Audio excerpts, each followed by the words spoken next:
కాళేశ్వరం విషయంలో మేము చాలా స్పష్టంగా చెప్పినాం. గత జూలై 26వ తారీఖు నాడు మా బీఆర్ఎస్ వర్కింగ్ ప్రెసిడెంట్ కేటీఆర్ గారి నాయకత్వంలో మేమందరం కూడా కాళేశ్వరం సందర్శించినాం. మీరు కూలిపోయిందని చెప్పిన మేడిగడ్డ ప్రాజెక్టు పైన నిలబడి ఆ రోజు నాడు 9,60,000 క్యూసెక్ల నీళ్లు పోతున్నాయి. దాంట్లో అది ప్రవహిస్తున్న సందర్భంలోనే మేము అదే ప్రాజెక్టు మీద నిలబడి చెప్పినాం, ఈ ప్రాజెక్టు బ్రహ్మాండంగా ఉంది, మేము దీనిపైన నిలబడి ఉన్నాం.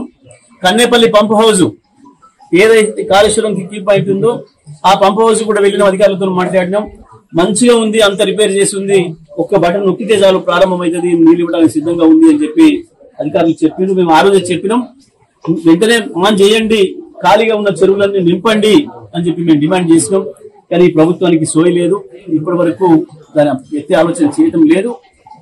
ఎన్డీఏసీ అనేది కేవలం ఒక అంక మాత్రమే. ఎన్డీఏసీ అనుమతితో అక్కడే లేదు మనకు. ఆంధ్రప్రదేశ్ ప్రభుత్వం ఒకవైపు ఏ చట్టాలు ఏవి అవసరం లేకుండా యథేచ్ఛగా నీళ్లను దోపిడీ తీసుకుపోతుంటే ఇక్కడ కేవలం ఎన్డీఏసీ ఒక్క చెప్పి తెలంగాణ రైతాంగానికి శిక్ష వేస్తున్నారు ఈ దుర్మార్గులు కాంగ్రెస్ పార్టీ ప్రభుత్వం. మీరు రైతులకు శిక్ష వేస్తున్నారు, ప్రతిగా నువ్వు ఊరికే మాట్లాడుతున్నావు, ఊరికే పలకరిస్తున్నావు. ఉరి శిక్ష ఏదైతే మాట్లాడుతున్నావో అది రైతులు నీకు వేయడం ఖాయం. నువ్వు రైతులకు ఏ శిక్ష చేస్తున్నావో దానికి ప్రతిగా నీకు రైతులు ఉరి శిక్ష వేయడం ఖాయమైతే తప్ప ఇంకొకటి కాదు. కాళేశ్వరం విషయంలో కాంగ్రెస్ పార్టీ మాట్లాడుతున్నది పూర్తిగా మోసపూరితమైన మాటలు, ద్రోహపూరితమైన మాటలు తప్ప ఇంకొకటి కాదు. స్పష్టంగా నిలువుగా నిలబడే ఉంది. కాళేశ్వరం నీళ్ళు ఇవ్వడానికి సిద్ధంగానే ఉంది. కన్నేపల్లి పంప్ హౌస్ ఇవాళ ఆన్ చేసిన నీళ్ళు వస్తాయి. మేము ఛాలెంజ్ చేస్తా ఉన్నాం. తప్పకుండా కేసీఆర్ గారికి ఒక్క మాట మీకు చెప్పండి, మీకు చేత కాకపోతే 1 నిమిషంలో కేసీఆర్ గారు అది ప్రారంభం చేస్తారు. తప్పకుండా నీళ్ళు ఇచ్చే అవకాశం ఉంది. ఇవాళ ఇంకా కూడా అట్నే అబద్ధాలు నమ్ముకుని బతుకుదాం అనుకుంటున్నాడు. అది రైతుల విషయంలో పచ్చి దగా చేస్తా ఉంది ప్రభుత్వం. కాళేశ్వరం అట్టనే ఉంది, కాళేశ్వరంకి ఏమి కాలేదు. కాళేశ్వరంలో ఇవాళ పంప్ ఆన్ చేస్తే నీళ్లు రావడానికి సిద్ధంగా ఉన్నాయనే మాట బీఆర్ఎస్ పార్టీకి చెప్పినాం. ఒక్కసారి కేసీఆర్ అప్పచెప్పండి, 3 రోజులు ఇక్కడ నీళ్ళు తీసుకొస్తామని చెప్పినాం. ఇంతవరకు ఉత్తమ్ కుమార్ రెడ్డి గారు కానీ, ఇరిగేషన్ మంత్రి కానీ, ముఖ్యమంత్రి గారు సమాధానం లేదు. రైతాంగానికి మళ్ళీ కష్టాలు మొదలైన ఈ ప్రభుత్వం వచ్చిన తర్వాత ఏ రైతులు అడిగినా కన్నీళ్లతో చెప్తున్నారు, శాపనాలు కలిగిస్తున్నారు. రుణమాఫీ విషయంలో మోసమే, రైతు బంధు విషయంలో మోసమే, రైతు భరోసా విషయంలో మోసమే, వరిధాన్యం కొనుగోళ్ల విషయంలో మోసమే, నీళ్ళిచ్చే విషయంలో మోసమే. ప్రతి చోట ఈ ప్రభుత్వం రైతాంగాన్ని దగా చేస్తుంది. కొంటే ధాన్యానికి బోనస్ ఇవ్వాల్సి వస్తుందని చెప్పి ధాన్యం కొనడం ఎత్తేసింది. ఇప్పటివరకు ఈ ప్రభుత్వం వచ్చిన దగ్గర నుంచి మీరు కొనుగోలు చేసిన ధాన్యం ఎంత అంటే ఎవరు కూడా సమాధానం చెప్పలేదు. ముఖ్యమంత్రి దగ్గర సమాధానం లేదు, వ్యవసాయ శాఖ మంత్రి దగ్గర లేదు, సివిల్ సప్లైస్ శాఖ మంత్రి దగ్గర కూడా సమాధానం లేదు. అధికారులు ఫోన్లు ఎత్తడానికి భయపడుతున్నారు ప్రతిపక్ష నాయకులే. నేను వివరాలు అడుగుతాం, చెప్పడానికి ఇబ్బంది అవుతుందని చెప్పి ఫోన్లు ఎత్తడానికి భయపడుతున్నారు. కింది స్థాయి అధికారులు ఫోన్ చేస్తే, ఫోన్ ఎత్తితే కూడా సార్ ఇక మీకు తెలుసు కదా మేమేం చేయగలుగుతాం సార్, చిన్న వాళ్ళం సార్ అని మాట్లాడుతున్నారు. ఇప్పటి వరకు ఎవడు లెక్క చెప్పిన వాడే లేడు. ఎంత ధాన్యం కొన్నారు?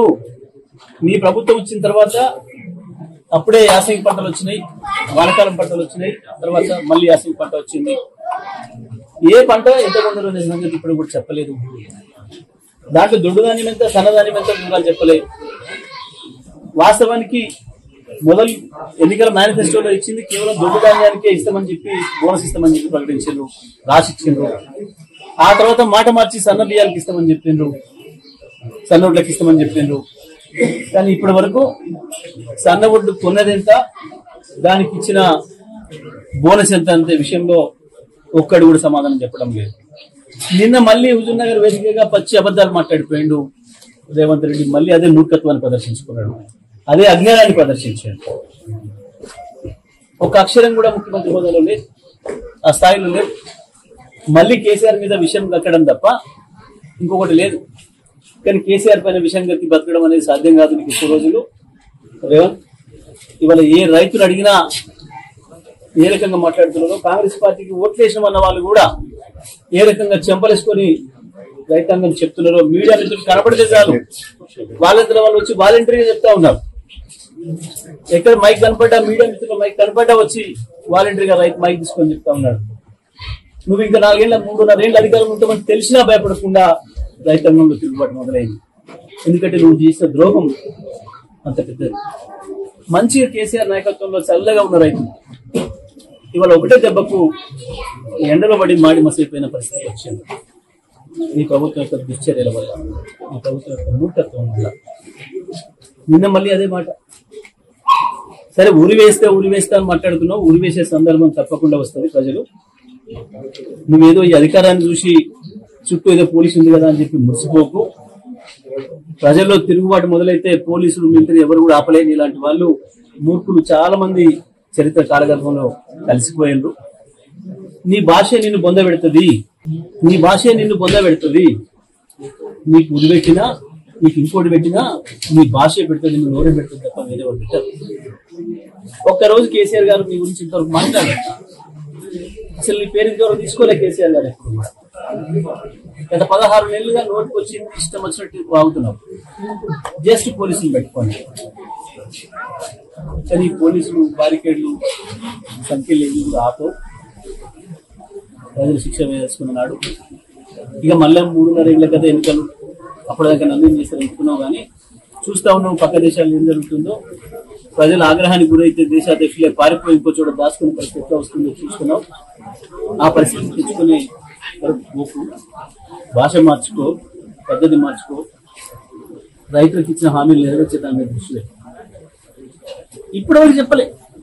నేను మళ్ళీ అడుగుతున్నా. ఈరోజు నువ్వు ఏ సూర్యాపేట జిల్లాలో నిన్న మాట్లాడిపోయినావో ఇదే సూర్యాపేట జిల్లా రైతుల తరఫున నేను అడుగుతా ఉన్నా. గత సంవత్సరం వానకాలం తీసుకున్న సన్నోడ్లేని దానికి ఇచ్చిన బోనస్ ఎంత? ఇప్పుడు ఇంతవరకు ఈ రోజు వరకు కూడా ఒక్క జిల్లాలో కూడా మంత్రులు గాని ఇంకోరు గాని సమీక్ష పెట్టలే దాన్ని కొనుగోలు కొరకు. ఇప్పటి వరకు ఐకేపీ కేంద్రాలు అనేది తెరవాలన్న ఆలోచన కూడా లేదు ఈ ప్రభుత్వానికి. నల్లగొండలో ఒకనాడు ప్రారంభం చేశారు, తెల్లారి మూటేసుకున్నారు. ఒక క్వింటా కొన్నట్టు కూడా ఇప్పుడు ప్రకటన జరగలేదు. అసలు కొంటరా లేదా కూడా ప్రకటన చేయడం లేదు.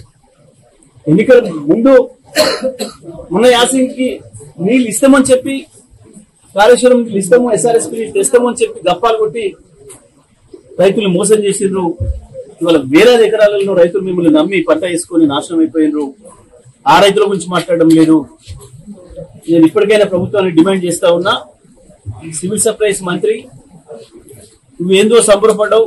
నిన్న 4 తీసుకొచ్చుకొని ముఖ్యమంత్రి తెచ్చుకొని మీటింగ్ పెట్టుకొని, అది కాదు సూర్యాపేట జిల్లాకి ఇంకొక పంటకు నీళ్ళు ఇస్తే, ఇంకొక తడి నీళ్ళు ఇస్తే వేలాది ఎకరాలు బతికే అవకాశం ఉంది. రైతాంగం మొత్తుకుంటున్నారు. వెంటనే మళ్ళొకసారి ఇంకొక తడి నీళ్ళు ఇవ్వాలి, ఇంకొక 10 రోజులు నీళ్ళు ఇవ్వాలి. చివరి భూముల వరకు కూడా ఇటు రావి చెరువు, చిన్న సీతారాం తండ వరకు, చిన్నగారకుంట తండ వరకు, అటు నీ మోతేలో కూడా చివరి ఊర్ల వరకు, నీ నడిగూడెం చివరి ఊర్ల వరకు కూడా నీళ్ళు ఇవ్వాల్సిన అవసరం ఉంది. తప్పకుండా నేల మరి కూడా పొలాలు ఎండిపోతా ఉన్నాయి ఈ మునగాల నియోజకవర్గం, ఈ మునగాల మండలంలో. మరి ఇవన్నీ కూడా మళ్ళీ బతికించుకోవాలి. రైతు పెట్టిన పెట్టుబడి బయటపడాలంటే ఇంకొక తడి నీళ్ళు ఇవ్వాల్సిన అవసరం ఉంది, ఇంకొక 10 రోజులు నీళ్ళు ఇవ్వాల్సిన అవసరం ఉంది. ముందు దానిపైన దృష్టి పెట్టు. వరి కొనుగోలు పైన ఇప్పటి వరకు కూడా, ధాన్యం కొనుగోలు పైన ఒక్క సమీక్ష పెట్టలే. ఎక్కడ కూడా ఈ జిల్లా కలెక్టర్లకు ఆదేశాలు ఇచ్చినట్టు కనపడడం లేదు. అసలు ఐకేపీ కేంద్రాలు ఉంటాయా లేవా, ఇంకా వేరే ఏ పద్ధతిలో మీరు తీసుకుంటారో కూడా ఇప్పుడు చెప్పడం లేదు. వెంటనే దాని కొనుగోలు విషయంలో ప్రభుత్వం ప్రకటన చేయాలని చెప్పి డిమాండ్ చేస్తా ఉన్నా. ఇంకొక తడి నీళ్ళు ఇవ్వాలి, ఎస్ఆర్ఎస్పీ ప్లేస్ కాలువ కింద అని చెప్పేసి డిమాండ్ చేస్తా ఉన్నా. గతంలో ఇప్పటి వరకు కొన్నది ఎంత, సన్నధాన్యం ఇచ్చిన బోనస్ ఎంత అని కూడా వెంటనే ప్రభుత్వం ప్రకటన చేయాలని చెప్పి నేను డిమాండ్ చేస్తా ఉన్నా.